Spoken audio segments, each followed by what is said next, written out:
How are we doing? Happy Sunday morning. I'm Chuck Silver. This is Chris Rooney here with Occupy Fantasy. We teamed up with DraftKings to bring you some best ball content all summer. This is edition 3. Make sure you go check out our other videos. We talked about basic strategy and some rookies.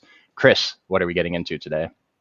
Chuck, first and foremost, you are going to be drafting a roster with a chance to win $2 million in DraftKings flagship NFL Best Ball contest this, I'll say afternoon because I'm on the East Coast, okay? And it is right around kickoff time on Sunday around 1 p.m. here. I'm getting excited for that for sure. Today we're going to be talking about the risers and fallers since Best Ball contests opened here at the end of April, beginning of May. We're going to talk through the top 10 in each category. So the players that have seen their ADP increase the most and the players that have seen their ADP decrease the most. As Chuck mentioned, if you haven't checked them out already, this is our third video in our sponsored video series. Our first video is on the channel, and it was just about overall strategy, how to attack contests, how many players from each position to draft. That's really well worth checking out if you haven't seen it just yet. And then our last video from a couple of days ago, we actually talked through NFL rookies, players from the 2025 NFL draft, undrafted free agents, some of our favorite plays, not just the top rookies that everybody already knows about, like Ashton Gianti, Amarian Hampton, and Travis Hunter, but we also highlighted a few diamonds in the rough that we think people should be putting onto their rosters this season, and I think that's well worth checking out if you haven't seen it yet already. So today, Chuck, as you draft for $2 million, we are going to look to take advantage of some of these ADP moves, right? Yeah, absolutely. And I like that we did this video after the rookie one because we already saw some movement on one of the guys that you were, giving us the info about, and that would be Mr. Dante Thornton Jr., second ADP riser on the week right after J.K. Dobbins. And so we'll see who else moved. We have you mentioned J.K. Dobbins with the Denver Broncos recently signing with them over the last couple of weeks. He's seen the biggest move over the last few days, or since the contest opened, excuse me. You mentioned Dante Thornton, my guy from the last show. We also have on this chart, I believe, George Pickens from the Dallas Cowboys. He's seen his ADP change dramatically since the trade from the Steelers over to the Cowboys. And then conversely, like very, very much correlated with that, Chuck, we've also got Calvin Austin III on the Steelers. He's seen his ADP go up about 3 rounds as well. So you have any thoughts on those moves there? Yeah, I think a lot of these are just based on, what's happened around the league. I mean, George Pickens got moved to Dallas. It's got to be a better situation than playing in Pittsburgh. And then Calvin Austin, he's just filling in, probably going to take some of the target share that George Pickens is leaving behind. I mean, a lot of the other guys here make sense too. Daniel Jones, the field is decided. He's the guy over Anthony Richardson. We'll see how that changes over the summer. Aaron Rodgers has an ADP now. We talked about guys that are unsigned. Their ADPs are going to jump no matter where they sign with. I don't think anyone else is going to jump 60 spots like J.K. Dobbins did, but like Keenan Allen and Amari Cooper are the two main free agents that I think about at the end of the draft that we can definitely get ADP value on, assuming they're in the NFL this season. Got another, we have a rookie on here in Pat Bryant with the Denver Broncos as well at wide receiver. We're plugged into the Denver beat situation. It seems like Bryant is playing his way into a really meaningful role, has gone from basically a free draft pick all the way up to the 12th round on average at this point. Then we have a couple of running backs that are kind of interesting on here. Rashawn Johnson with the Bears. He is, still a 15th round pick at this point, but your ADP going up 30 spots is definitely interesting.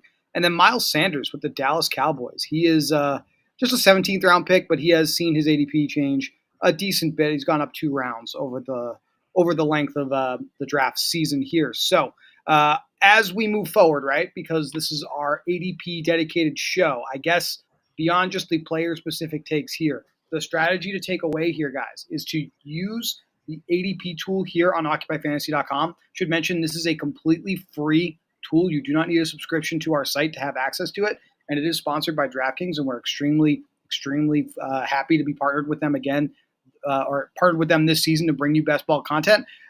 This is how we're kind of monitoring that concept of closing line value, right, Chuck? We're looking for players that are going significantly higher than they were a couple months ago, and also conversely significantly lower than they were a couple months ago. If you aren't keeping up with the news as chronically, if you will, as Chuck, myself, and other high volume players are, then this is probably the best first place to look to see a trend line and then go, okay, there's obviously some kind of story here I should be aware of. And I'll just go back to the one we were just talking about, Chuck, like George Pickens, his ADP going up 3 rounds. If for some reason you didn't know he was traded, that would be your kind of your indicator here to go look up George Pickens and see what's going on with him, right? Yeah, and even keeping up with the news, I mean, this is still the first thing I do before I sit down for a drafting session, to see who's moved in the past week. I mean, Dante Thornton's name wasn't second here the last time we did a show, so this is going to change pretty frequently, especially with these super late guys. Pay attention to the guys going in the 17th to 20th rounds, but even more significant, I noticed that Rashi Rice was one of the biggest movements early, and he went from 40th to 23rd. Like, that is a much more significant jump than J.K. Dobbins going from 180 to 120. So keep that in mind too. And it's obviously a lot easier to have a giant uh, integer-driven number of spots move when you're lower on the board. We're also paying attention to some of those guys at the top of the board as well. I don't have the numbers directly in front of me here, Chuck. I know you have it on the screen, but I've noticed, at least anecdotally, in a couple of drafts that I've done, a few players going a little bit lower than I anticipated. For example, in a $3 play action draft I was doing yesterday afternoon, I actually was able to get first round ADP draft pick Nico Collins in the middle of the second round, like around 20th overall, which was kind of interesting. I saw Ashton Jonty slip to, I think it was 15th in that draft as well. So I know that's an anecdotal data point, but that average draft position is exactly that. It's an average. You're going to see these guys slip. And bottom line, going back to our strategy video, I know you and I are always looking to take advantage of those players when they do slip and fall to us outside of their typical range. Guys, I did go ahead and enter the draft. If you happen to be watching live and you want to draft along, looks like there's a couple spots left. On And the other side, Chuck, the guys that are seeing their ADPs go down, which means they're probably in a less desirable position than they were at the beginning of the draft season here, the best ball draft season. Jalen Tolbert with the Dallas Cowboys has seen the biggest drop. He was getting picked around pick 179 at the beginning of the draft season. He's now going around pick 213. He's dropped 3 rounds. That's pretty tightly correlated with the addition of George Pickens to his team, right? yeah, I mean, that's all that's got to be there, right? He was going to be the wide receiver too. Now he's not. I think he still has value though. This seems a little bit extreme. I'm interested in clicking on him in late rounds, especially if I have that playoff correlation with Dallas going. I'll let you touch on Taysom Hill if you want to. He's also dropped about 3 rounds. I've had enough fun talking about him over the last few years. Anthony Richardson, he's seen his ADP drop about 30 spots. You already talked about that a few minutes ago. That's, I think, because it seems like Daniel Jones is the leader in the clubhouse to win the starting job there, which I think is a little surprising given the ceiling of those two players. Colston Loveland with the Bears, their rookie first-round pick here at tight end, he's dropped about 3 rounds as well since contest opened. I find that kind of interesting. Looking at the other side of the equation here, the guys that are, I guess, have lost sentiment, that the field is bearish on. Like, do you have any players on this list that surprise you? Or have you crossed any of these guys off as a result of these changes? Or are you buying any of these guys as a result of these changes? I'm curious how you're treating it.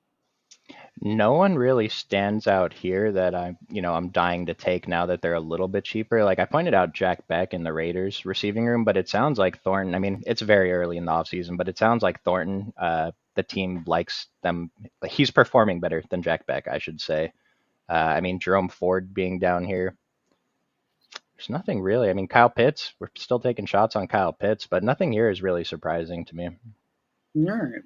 Yeah, I think we see some live reps in preseason games and stuff like that, and OTA. Like, there's just not OTAs, actual training camp, excuse me. There's just so much time between now and kickoff that, I mean, obviously these moves are very interesting, but I think as we get closer to the actual kickoff in September, they'll be even more significant for us to weigh and to consider. Chuck, I think it looks like you've been blessed with the first overall pick this afternoon.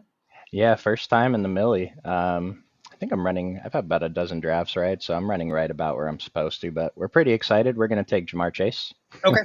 That was going to be my question. So Yeah. you're basically going with the consensus number 1 overall pick. His ADP has not really changed at all since the beginning of the draft season. He is going number 1. Every once in a while, I think you will see Saquon go ahead of him, and he basically goes second. That happened to me in one of my contests. But we saw the upside with the Bengals last year, and I don't think the thesis here has really changed that much. We know Joe Burrow and this passing attack is elite, has a tremendous amount of upside, and then something that makes for a really, really fun recipe for success in fantasy football anyway. The Bengals have a bad defense, Chuck. So that means the Bengals are always going to be pressing the ball downfield. Burrow's going to be aggressively looking for touchdowns because this is an offense that's probably going to need to put up 30 plus every week to achieve the season result that they want to have here, right? Yep, absolutely. And one thing I want to point out that's kind of interesting, Saquon opened at 2.1. He's down to 2.7. And while that's only zero point 0.6, like percentage wise, that's a really big difference. And so after Jamar Chase, the field doesn't have like that hard of a consensus for who's next because, I mean, even Bijan is going at 3.9. I've gotten him as late as like 6. I've seen him go as early as 1 and 2. And so these first few picks, and I don't know if we talked about it much, but my goal in the first round, I want to have slight stands, but I want mostly even ownership to most of these guys. And maybe if I'm down on one of these guys, that'll get an extra percent or two to someone else in this group. The first round of drafts by ADP anyway, Chuck, looks like it's remained largely static since the beginning of the contest here.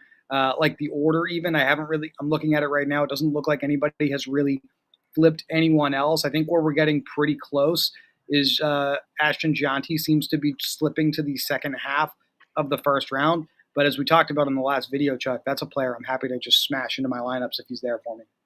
Yeah, it even looks like him and Christian McCaffrey are switching places a little bit. I actually thought Derrick Henry was moving up. I didn't realize he opened so high in the DraftKings contest. He's going around 12. But I mean, your boy Puka Nacua, I think you have him as a wide receiver too for this upcoming season. He's moved up a couple spots, but CMC, most significant mover here. Look, if he stays healthy, he's got to be extremely, extremely interesting to us here at the end of the first round. I just think that's the $2 million question, if you will, here in this contest. I did want to, while we're draft here and we talk through ADP moves, probably throughout the contest, it's a good way to do it, is just kind of highlight players outside of the top 10 in each category that we already talked about a little bit, just talk about who comes off the board. But we did have a couple of questions in our Discord. I should mention that Occupy Fantasy's Discord, linked in the description of every video that we post on this channel. Members only in there get access to things like free projections for the 2025 Best Ball season. That'll be in there for you guys, which, definitely is a little bit of a value add beyond just the ADP and the stack seeker tools that we have here. But question that we received from longtime viewer Jets13 in our Discord. Hope he's able to catch the stream. He said he might not be able to. He wants to know how we are viewing the Buffalo Bills running back situation. And specifically, Chuck, he's interested in Ray Davis as the backup to James Cook. He seems to be drafting Davis well ahead of the field here. He characterized it as every chance he gets. He thinks Davis is pretty much a smash lock to be the second running back in Buffalo's backfield. So I guess as you get ready to make a pick here, I know the board's coming back to you. Let's answer this two ways. Let's obviously address his direct question about the Buffalo Bills, but then beyond that, are there any direct backup running backs, RB2s, that are your favorite players to consider this season? And I will stay on topic. We'll look at the Buffalo Bills ADP changes. It does look like Ray Davis, specifically at running back, has seen his ADP go up a little bit more than around about 13 and a half draft spots since the contest opened. Well, I'll start by saying I do like Ray Davis as the backup running back in Buffalo. I think he's a pretty good value compared to where some of the other guys are going. We saw him get the work last year, and then I also want to consider Ty Johnson. I'm not interested in loading up on him as a last round pick, but I do want to mix him up here and there. Maybe if I have a playoff correlation, I can take him on a few percentage of my teams. But I think Ray Davis, even he's only up a round. He's going at 145, round 13. I think he's still a pretty good value there, so I'm comfortable clicking on him. It just kind of correlates with our overall strategy you and I have advocated for several seasons now here on the channel talking about best ball. We love these backup running backs that have access to a tremendous amount of asymmetric upside. There's not a really, from a math quant-based projection standpoint, these players are never going to look great when we build out projections. Just going by my own kind of look at the Bills here, I think I only have Davis projected for 5 or 6 fantasy points per game on average. But the thing is these players experience and realize their value when there's a change to their role on the team, right? For whatever reason. If the Bills shift usage in the backfield, if God forbid there's an injury to James Cook ahead of him and he's thrust into a larger role, that is where we get the value here in the middle of the draft board in the double-digit rounds, where we get access to a player that's probably worth, a single-digit round pick, but it's not going to be like that. We're not going to know that until we get into the season. That's why we want to have a well-diversified portfolio of all these backup running backs, because we know on net it's a guarantee these guys are going to be thrown into starters reps at least part of the time this season, and we want to have exposure to that to have the best lineups we can build this year. So we have a question in the chat. If we're picking Chase at 1, do we always take T. Higgins on the run back? I don't. I actually take him probably way less than the rest of the field. I'm going to do something weird and go with Marvin Harrison here, get that playoff correlation. We do have Arizona playing Jamar Chase in week 17, and I don't know if enough players are taking Marvin Harrison to pair with Jamar Chase. You know what I mean? I definitely know what you mean. I actually love when I get Chase or Higgins in the second round. I haven't drafted them both together just yet. I love looking at Harrison. I love looking at Trey McBride for that correlation, and we should be extremely interested in anybody we can get from Miami and Baltimore as well to maximize game stacks in the other playoff weeks as well, in week 15, week 16. Check out our first video on best ball strategy for more info on why Chuck and I like to do that pretty much up and down the draft board with all of our players. The other player I was considering strongly was Lamar Jackson, who has a week 15 matchup with the Bengals over here. And if it was week 16, maybe that would have been enough for me to take Lamar there. But week 15, I'm not as concerned. But I do love that stack because I bet that's a pretty low-owned combo of guys, Lamar Jackson and Jamar Chase. I mean, I don't think we've done the actual analysis of our contests that we've entered just yet to give you a hard number here. So I want to add that as a disclaimer. But just for example, in the past, I know we looked at like first round receivers in last year's draft contest, and their quarterback was paired with like Burrow was paired with Chase, for example, like roughly 50% of Chase rosters, right? So anytime you can build a team with a high end wide receiver with a different quarterback, I think you're building a little bit of a different take on a team than most of your peers that have had the same start. And that'll come into effect in those playoff weeks if we're fortunate to advance when we're competing against the rest of the field for the big prizes. Okay. So Lamar Jackson was not your selection, so I guess I'll stay on this topic for a few more seconds.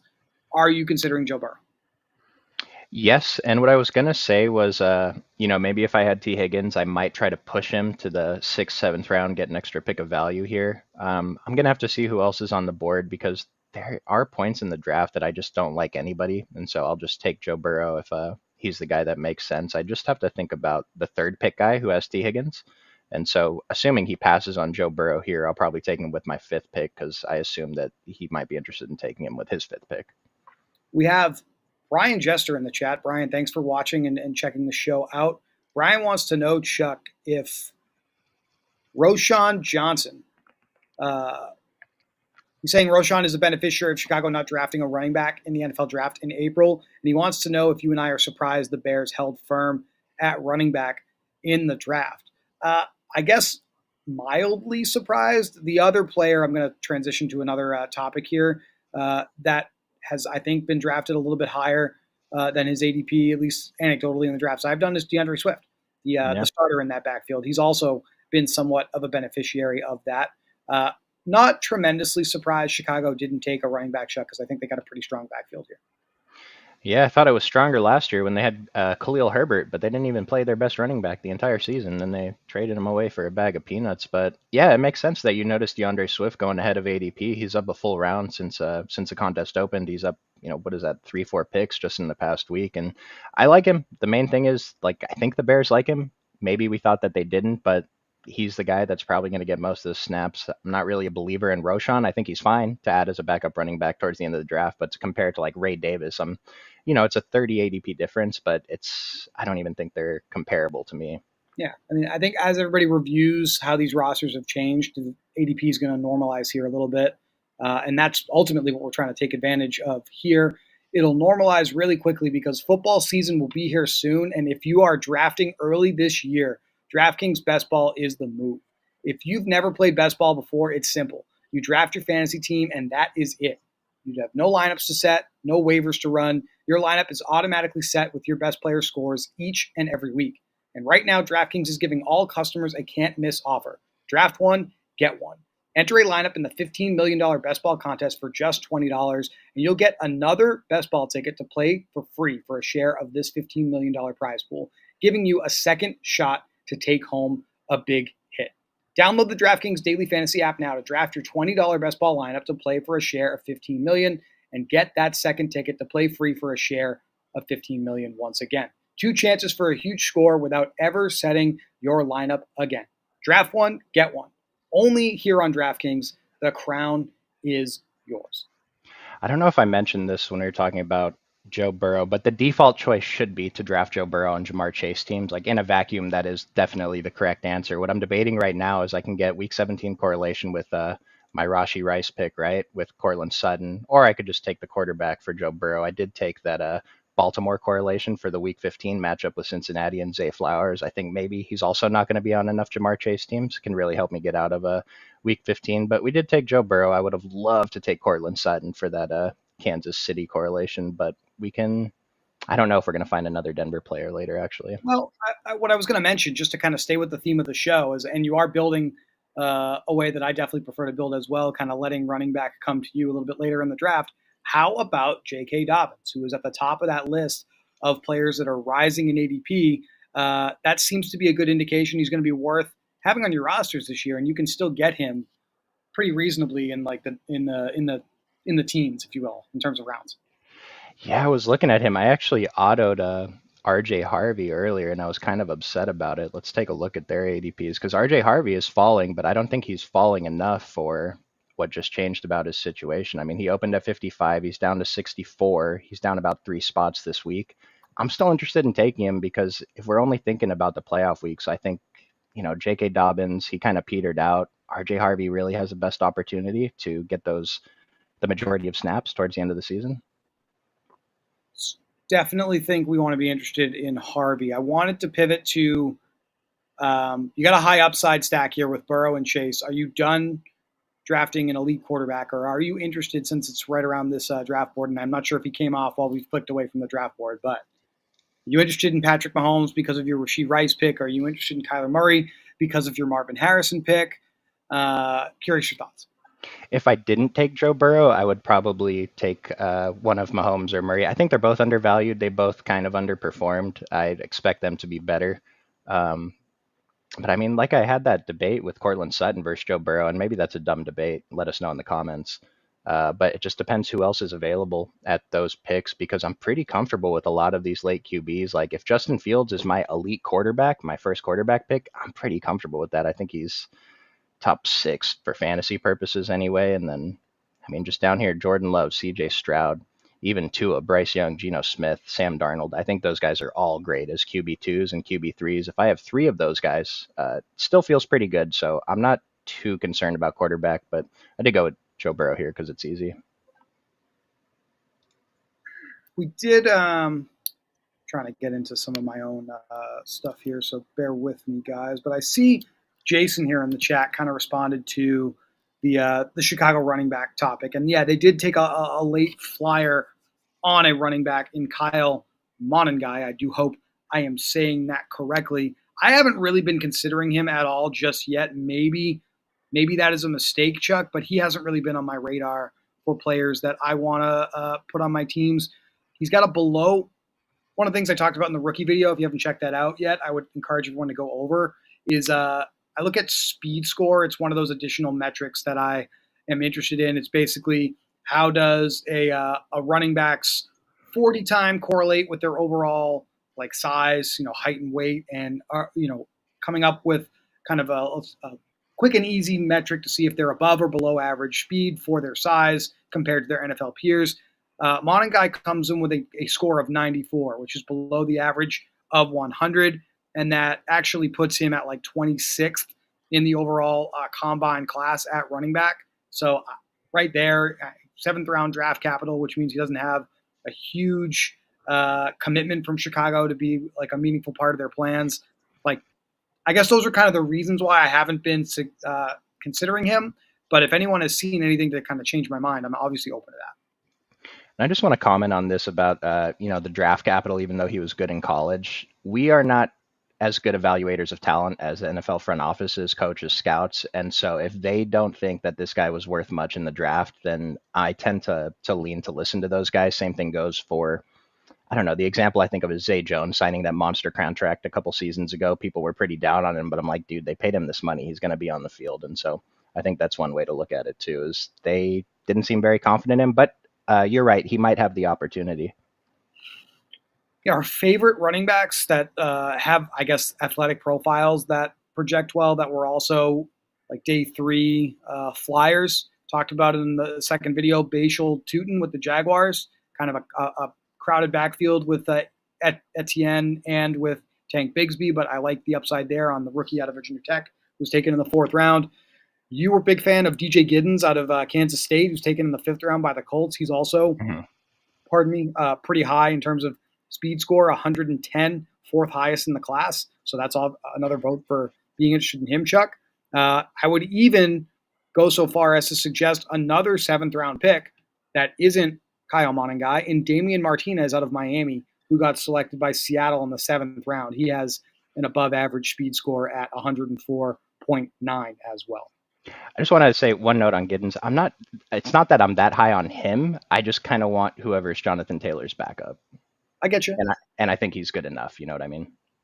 Well, right. It's the whole consensus of information. We're trying not to be a slave to any one data point, but it certainly helps, right? When you have that perfect storm of opportunity and skill. So that's what we're looking for. What I want to mention about the two picks I made. So we already know that I have Jakobi Meyers top 12. Chris, where do you have Jakobi Meyers projected this season? You're really putting me on the spot to get me flamed in the mentions, replies, comments. I have him as a top 5 receiver this season in the Raiders offense. Let's go, dude. Feel pretty good about that projection too, because I'm just not sure where else the football is going to be going at a high volume of the time anyway, besides him and Brock Bowers. Seems pretty safe to me to project him as a top 5 receiver in this offense. An offense that we think is going to be trailing in games, right? Nobody thinks the Raiders are going to be very good, which means Geno Smith is going to be throwing the ball a lot, which means these pass catchers are going to be very valuable in fantasy. I think Jakobi Meyers is so far and away the best pick that you can make. I think he's actually a 7th rounder. I took him a little early, but him and Caleb Johnson, we talked about him a little bit in our rookie video, and in the few days since there, it's crazy how quick opinions can change, but Caleb is easily my favorite from that group. I did take Judkins a couple times when they both fell, just so I'd mix in Judkins, but I mean, Caleb Johnson and Jakobi Meyers, like, I don't know if I could have more 2 favorite picks in this spot, maybe Matthew Golden, but I needed a running back. I have not yet pulled the trigger on Caleb Johnson, but I certainly get it. We think he's probably more of a fit for the RB1A role than Jalen Warren in that offense, right? Well, I talked about it on the last show that the reason we were so interested in Najee Harris in the past few years was strictly because of volume. Like, on a per carry basis, I don't think he was that efficient, but we kind of know that the Pittsburgh Steelers don't love Jalen Warren. I think we got that impression over the last couple of years. So Caleb Johnson's really the only guy there who has the opportunity to take over the lion's share of the workload. I don't know. I've seen this happen quite a few times here. Baker Mayfield going ahead of Patrick Mahomes. It just feels wrong to me. What are your thoughts there? I mean, Mahomes is this what Mahomes is now? Because he kind of disappointed last season. The weapons were, but I'd be very surprised if he didn't bounce back. Now, for fantasy purposes, I don't know. I can't say that this is incorrect or correct. What do you think? I think if I have a choice between, look, I love both these guys, but if I have a choice between Mayfield and Mahomes straight up, not looking at correlations, I'm probably taking Patrick Mahomes at this point. I thought you were going to say Baker. No. I know you're very high on Tampa Bay in general. I do like my Bucks, but I think this is a bridge too far, if you will, for Mahomes. Okay. As it comes back to you, you got a running back, a quarterback, 5 receivers. Haven't pulled the trigger on a tight end yet. Just overall thoughts for the second half of the contest here. What are you thinking about? Well, I'm loving this start. So something I wanted to point out earlier, there were 6 running backs drafted in the first round. Ashton Jeanty is supposed to go there. So sometimes you'll see 7 running backs drafted in the first round. I cannot imagine that being correct. it's just too much. DraftKings is a full PPR site. You get a full point for every catch. Wide receivers are inherently more valuable. And so when I see this, and I mean, I didn't intentionally just go 5 receivers to start, but it feels correct. And I'm pretty comfortable, loading up on running backs later. What I will say compared to past years, like I could wait until maybe around 10, 11 to take my first running back. If I don't have, and I've used Caleb Johnson as my cutoff, if I don't have at least a Caleb Johnson on my roster, I feel pretty weak. And so maybe I'll try to get another, pseudo elite running back with my next pick, and we'll load up on a bunch of zero RB options later. You and I are pretty well established on this, but I understand a lot of people may not be super into best ball. They may be used to more of having to set their lineup every week in their typical home fantasy league, right? When we are drafting these running backs in the second half of contests and we have like 6 or 7 of them on our roster, our overall philosophy is that we're looking, can we get, 2 guys week in and week out that can at least get us like 10 points that can get into our starting lineups. And that's what we're looking for out of that group of running backs that we have. It does feel weird, I will admit that, to like not be interested in the top running backs in the NFL at the beginning of these contests. But it just seems like the receivers as a whole have much higher upside, and we just are building a much weaker roster, I guess, like lower on the draft board when we prioritize the high end running backs. It's not to say that we won't take them, but I usually don't take more than like 2 of them on every team I build. And Tyrone Tracy is one of the last guys here that I consider capable of taking over the workload. I know that Cam Scatabo got drafted. There's some hype on him, but Tyrone Tracy was pretty great last season. And so maybe they'll have different roles even just within that backfield. But I'm pretty comfortable with Tyrone Tracy at ADP.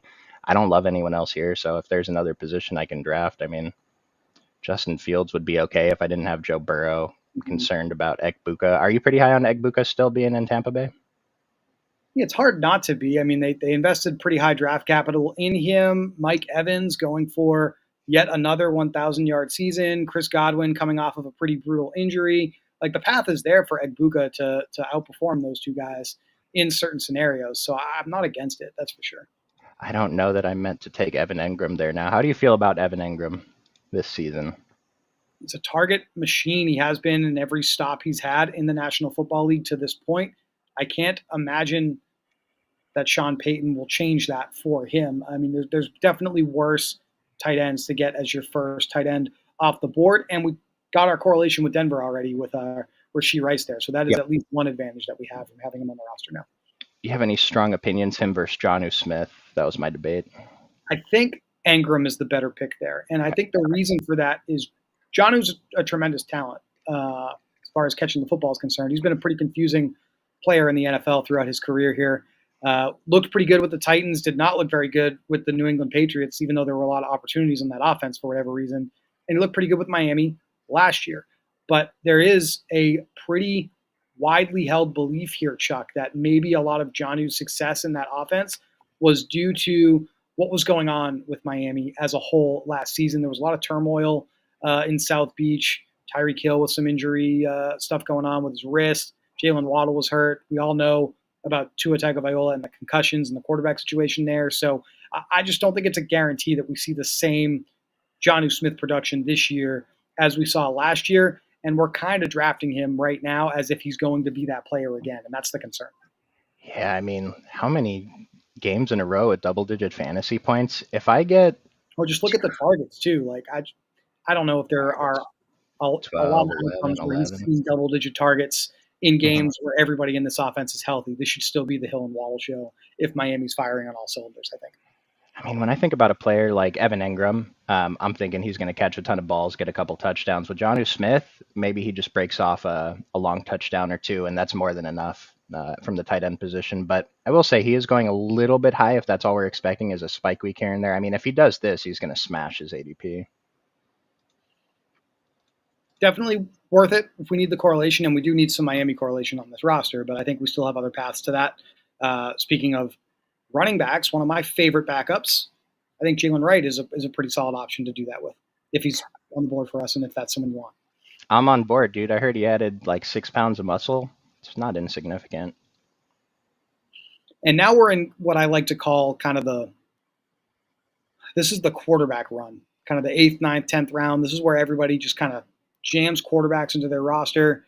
If you plan to have 2 to 3 quarterbacks and you don't take one in this range and you haven't had one already, you're going to have a bad time because the guys that are left after this range are in sketchy situations, Chuck. Yeah, I know. So Geno Smith is going to be my highest drafted quarterback this season only because of how much I'm drafting Jacoby, and then we're still drafting other guys on the Raiders too. And so for me, he's a very comfortable click. It's just a matter of figuring out now who's going to be my third quarterback because I do want a third quarterback on this team. Uh, and I mentioned a few of the guys I like early. I'm pretty comfortable with most of these guys. It's just going to come down to maybe can I get some correlation? I really like CJ Stroud in this range. He seems Yeah. to be a tremendous value versus where we had to get him last year. And there are still some chances to backstack him with players that could be valuable. Most notably, I would say Dalton Schultz, the tight end position. But I think there are some receivers that we could select as well that have upside there too. And Brian brings up a pretty good question in the chat. Which tight ends are moving up and down the most since the contest opened? So let's go ahead and take a look just at tight end.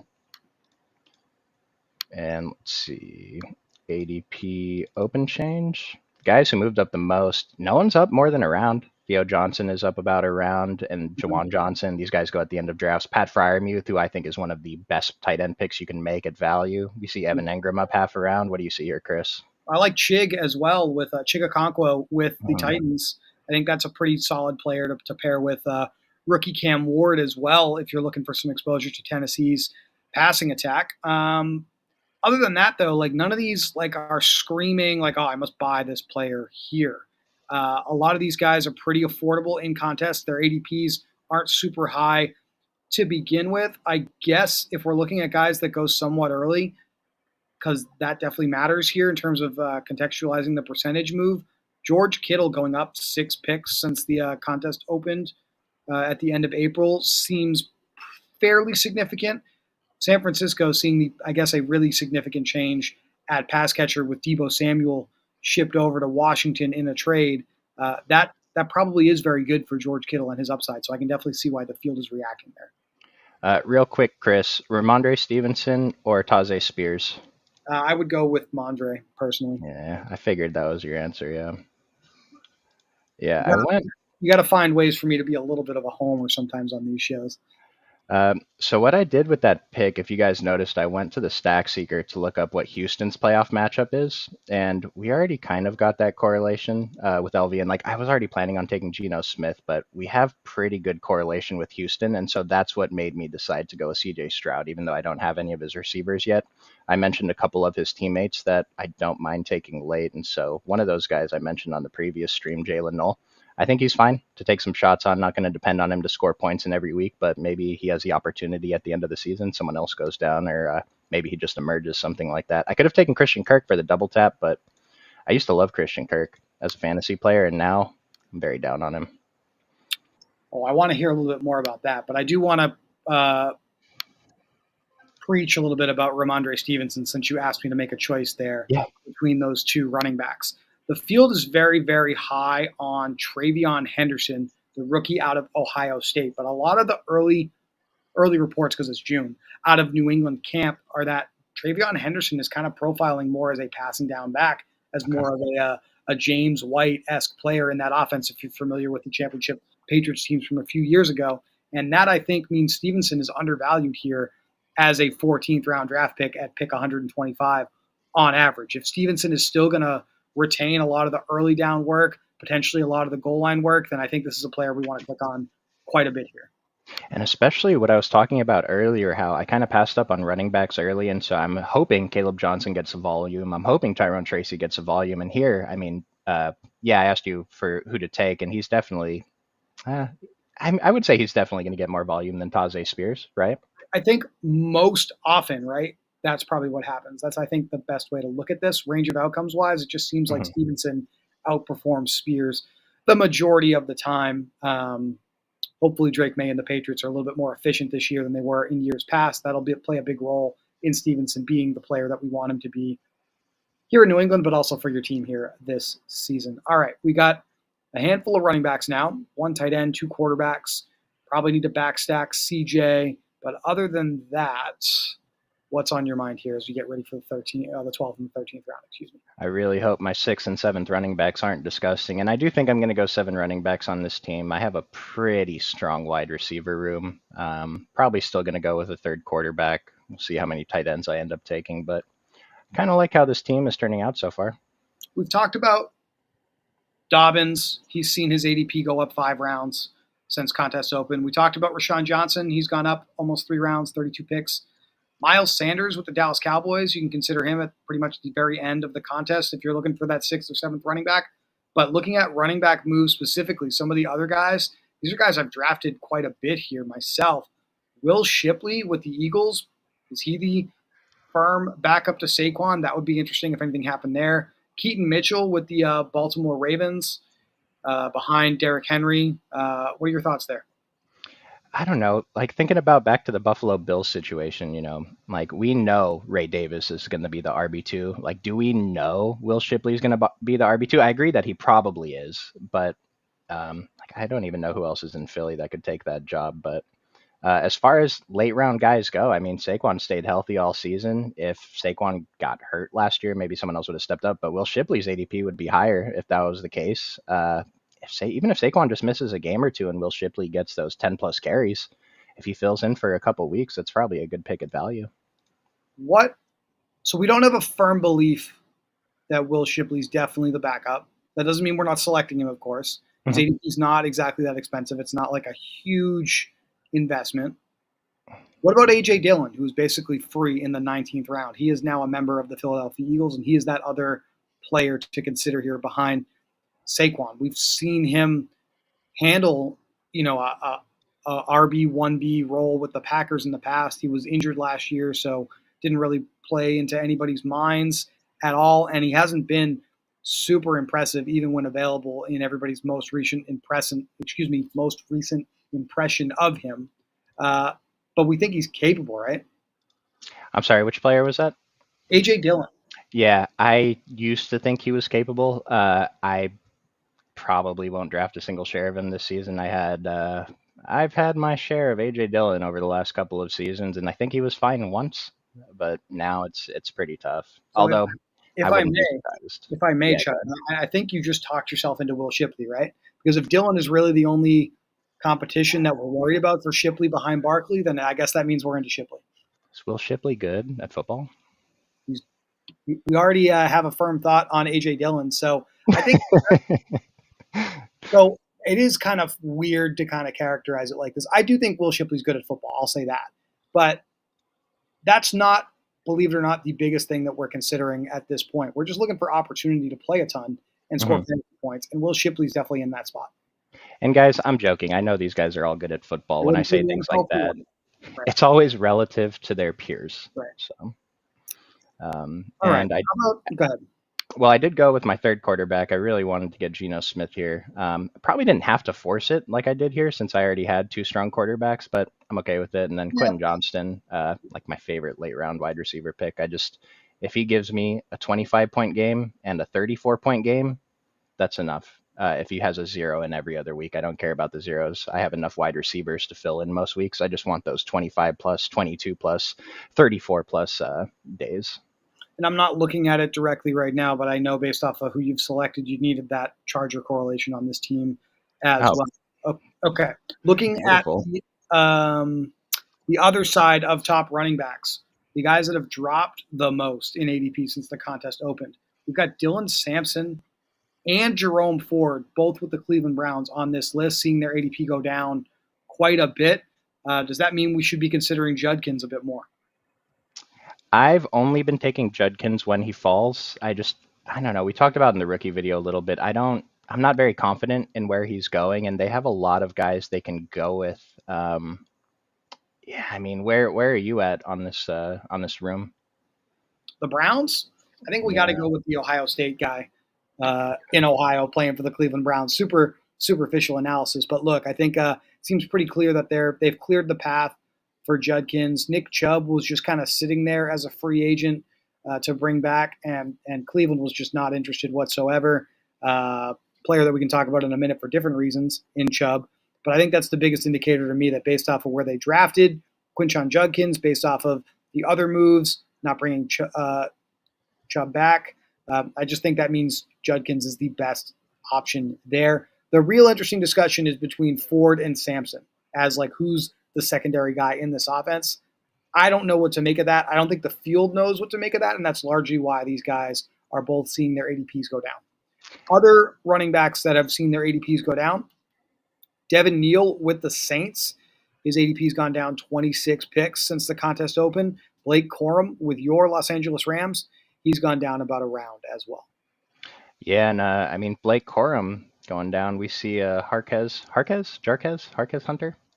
Mm-hmm. Uh, yeah, he's gone exactly the opposite direction, 15 picks in the other way, and so it'll be interesting to see where they settle. But kind of similar to the other guys, we know Kyron's the man for the past few years. He's gotten all the volume. Maybe Blake Corum got 10% last year towards the end of the season.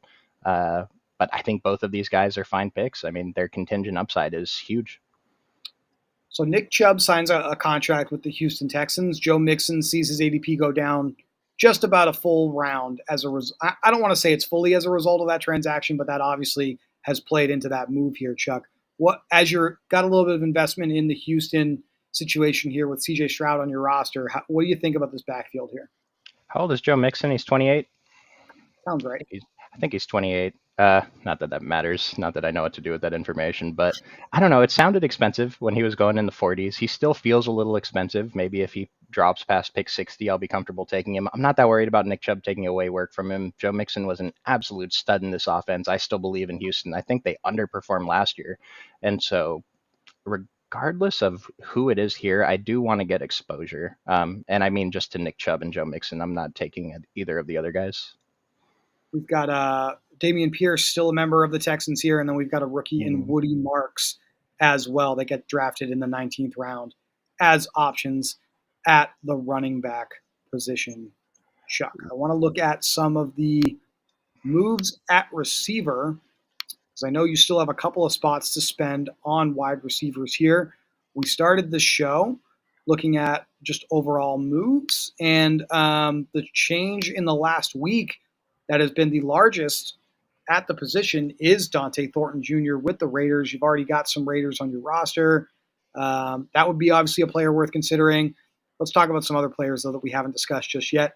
Greg Dortch with the Arizona Cardinals. He's moved a little bit in the last week. Treylon Burks, that's a player I haven't thought about in a while. With the Titans, I mean, it's at the end of the contest, but he's seen his ADP go up a little bit. I'm a little surprised at how cheap Demario Douglas is with the Patriots. He's seen his ADP go up like 3 picks in the last week. We got Cedric Tillman with the Cleveland Browns, Elijah Moore with the Buffalo Bills.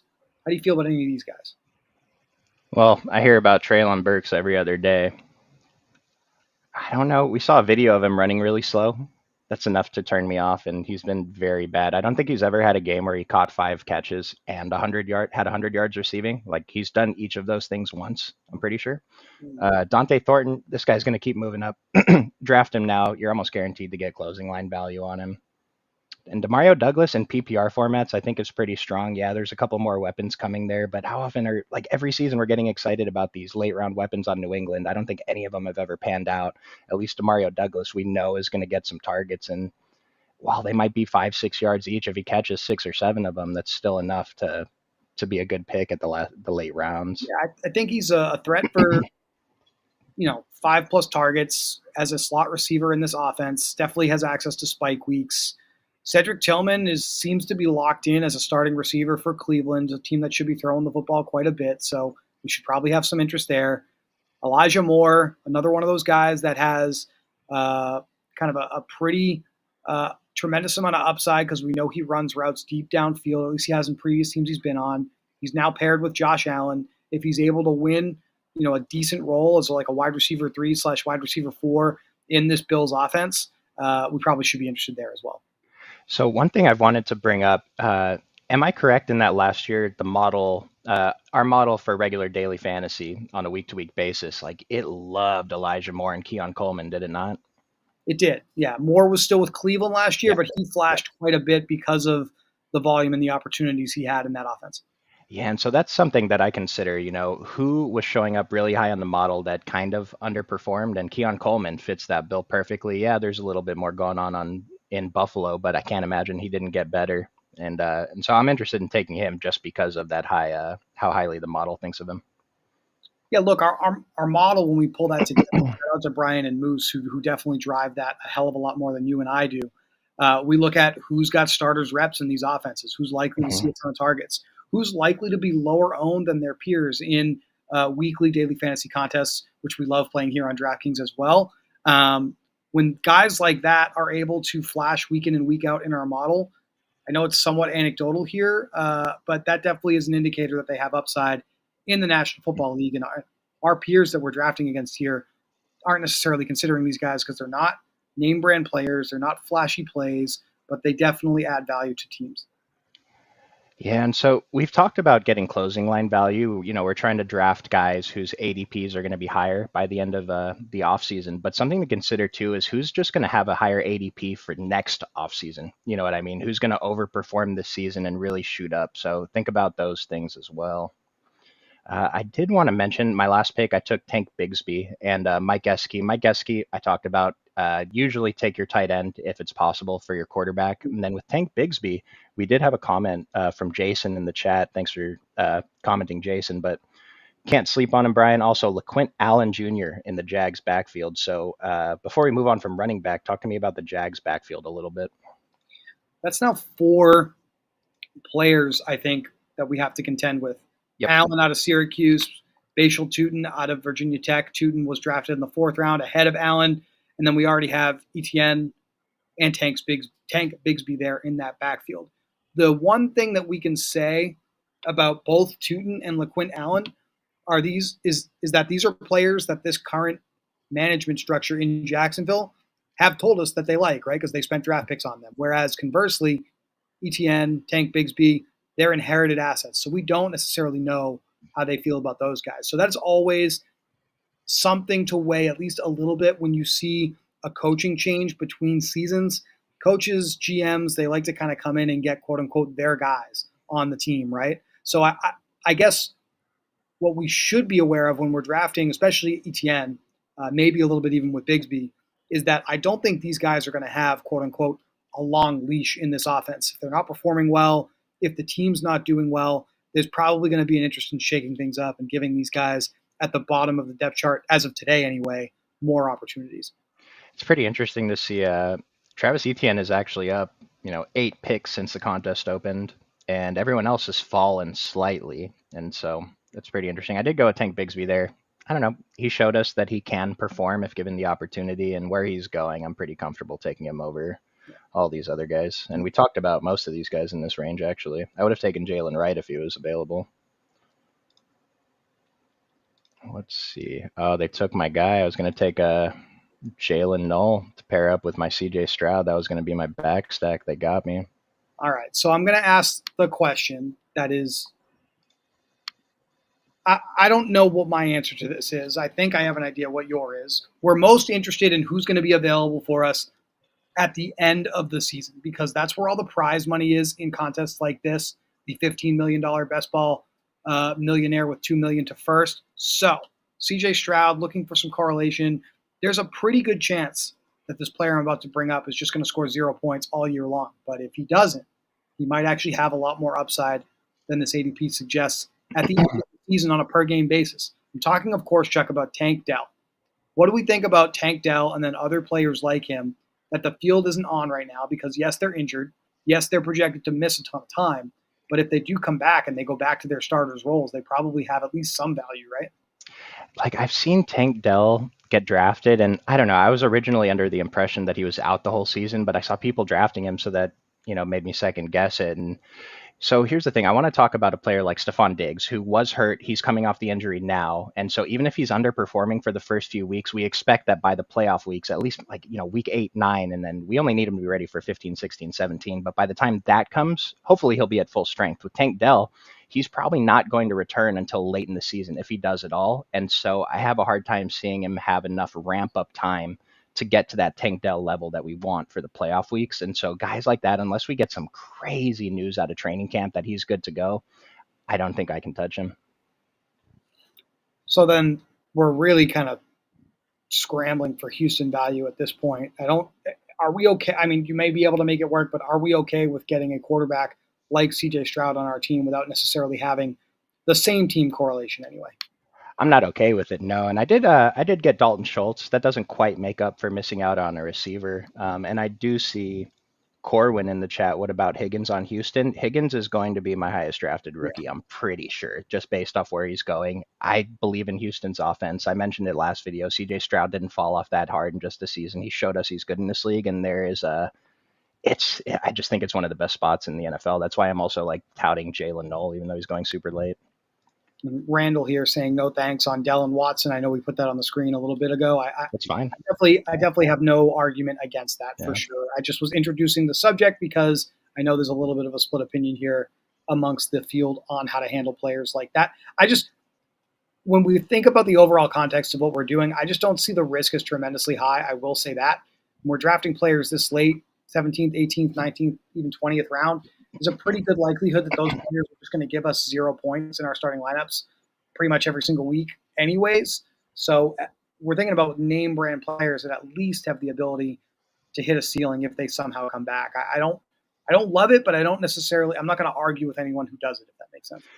And on that note about putting up zeros like most weeks, I don't care about those. Like that's why we take so many players at each position. I want guys who have the potential for spike weeks. That's why I'm so in on Quentin Johnson, because a lot of weeks he's probably not going to do much. And I get it's a more crowded room than it was before. Joshua Palmer left, but just give me a couple 20 plus games and that's more than enough, especially if one comes in week 17. Hoo-wee. I did want to mention, so this team structure is very similar to the one that I had when I finished 33rd in this very contest a couple of seasons ago. I think in that one I took 7 straight receivers to start, and I hit on all of them. DJ Moore, CD, Amon-Ra, Amari Cooper was the big guy that year because he put up 50 in week 16, very huge for advancing. And then I had a mid-round running back. Khalil Herbert was going right in this range. He put up 20 in week 17. And then Kyron Williams and Puka Nacua right at the end of the draft. And so I hit on all the guys. My late round running backs did well. I had Trey McBride, crazy. He was going super late as a tight end. And my 2 quarterbacks on that team were Geno Smith and Jared Goff. And so that's just, I got there by getting every other position right. And quarterback, I don't know, maybe I got 14 points from Geno that week. He missed a touchdown to DK late. Yeah, look, that's why we advocate for structure more than player takes on this channel, because if you're drafting a similar way every single time, you and I anyway, I know we like to draft a lot of teams across a lot of different contests, you're bound to find success by sticking to formulas that have worked, not just for us, but for other players who play these contests by doing so. So yes, you always are going to need the right players. You're just maximizing your chance to get those right players in the right spots by sticking to a formula. And that is why we have a strategy video that breaks that down on our channel. All right, Chris, we are at the point of the draft where there's no running backs that I really feel comfortable clicking on. So who do you think would most help this team? Who can we take a shot on? I like Devin Singletary a lot. I think you already took Tracy, so I don't think that makes sense here, but I just want to put that on video for anyone watching the show. I think he's really, really strong in terms of the upside there. I think he could earn more reps. I like Zach Moss with the Bengals as well. I think he has an opportunity to handle some volume. We've seen him do it in the past anyway. So yeah, I guess I'm going with some of the veteran names down here a little bit over the rookie ones, but those are 2 of my favorite backs at this point. Okay. I think I'm actually going to go with a 3-7-7-3 team here. My receivers feel pretty strong. I don't feel the need to add an 8th receiver. I'll just add one more, but I would like a little more help at running back. And so I know you just said, lean towards some of the older guys, and maybe I'll take Singletary with my last pick, but I kind of want to take Hunter right now. I haven't really clicked on him. I've taken Courtland a few times. With the moves that we've looked at, going with the trend, I think that makes sense. Nice. Another player, I don't see his name on the screen, so I think maybe I don't know if he's gone or not, but I think we talked about on the strategy video a little bit, Raheem Mostert with the Raiders is one of my favorite late round picks as well. Just buying into that backfield. If anything happens to Gianti, that would probably have a ton of upside as well. You talked about another guy. I didn't realize I was on the clock. That could have been bad. Oh, no, please give me Tesla. This is one of our other late round picks we talked about last week alongside Thornton is Tesla. I think he's going to be great. Detroit's a good offense. Good opportunity for him. The bottom line, I think we should probably put this on a T-shirt or something. Is we like good players. We like players on good teams. So When we know that the team itself is going to produce, that definitely buoys the players that are on that team a little bit. And so that usually is a good tiebreaker for me when I'm looking at somebody on a good team versus a team that we don't expect to be as successful. And on that draft capital note, they traded 2 third-round picks for him. I don't know. I think that's kind of significant for a receiver like Tesla. So they do like him. At least they did like him before the draft.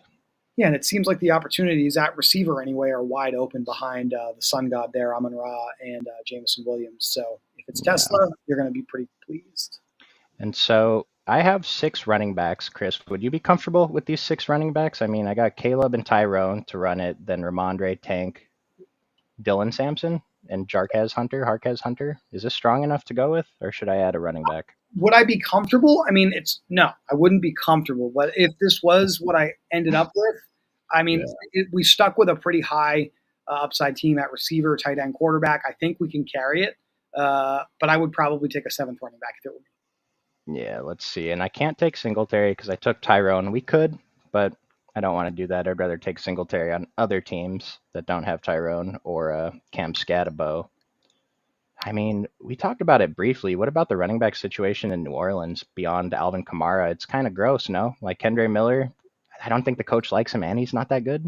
It's 100% extremely gross. So you're obviously interested in Neal if he's. Are we? Should I be? If you want to get a player that has an opportunity to perform, what about CH? Clyde Edwards-Helaire, is he still here as well? I mean, I know these names are like, oh my God, really? But those are guys that are definitely in play here. I will say the other Raider running back, Zamir White, also interesting to me. Kamani Vidal down here with the Chargers. I don't know if we're doing that again this year, Chuck. I mentioned him a little bit earlier, Damian Martinez with Seattle. I see some value there. Kenny Gainwell's on the Steelers now. If he hasn't been taken, he's an option. I'm just kind of going through our ADP tracker here a little bit. Cam Akers mentioned as well. What about your boy Cam Akers? Does he have an Achilles?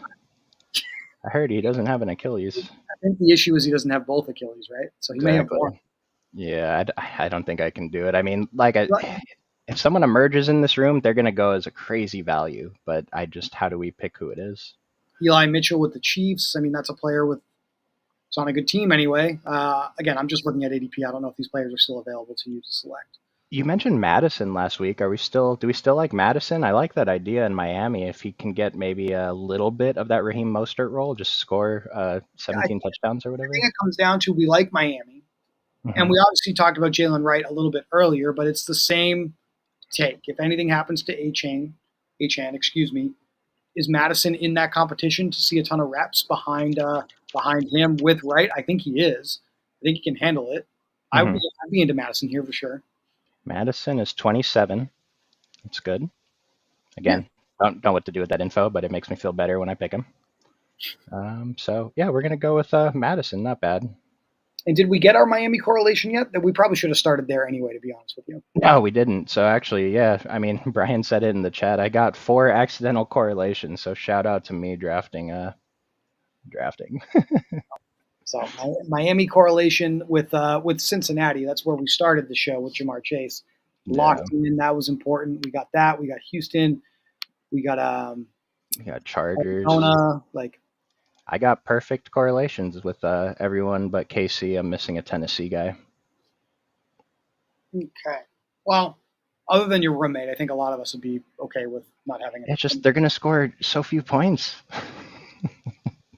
I did want to hit on this that Randall said in the chat. I'm not too familiar with this guy, but he said better off with Ty Felton, especially if Addison gets that suspension. You have any comments on that?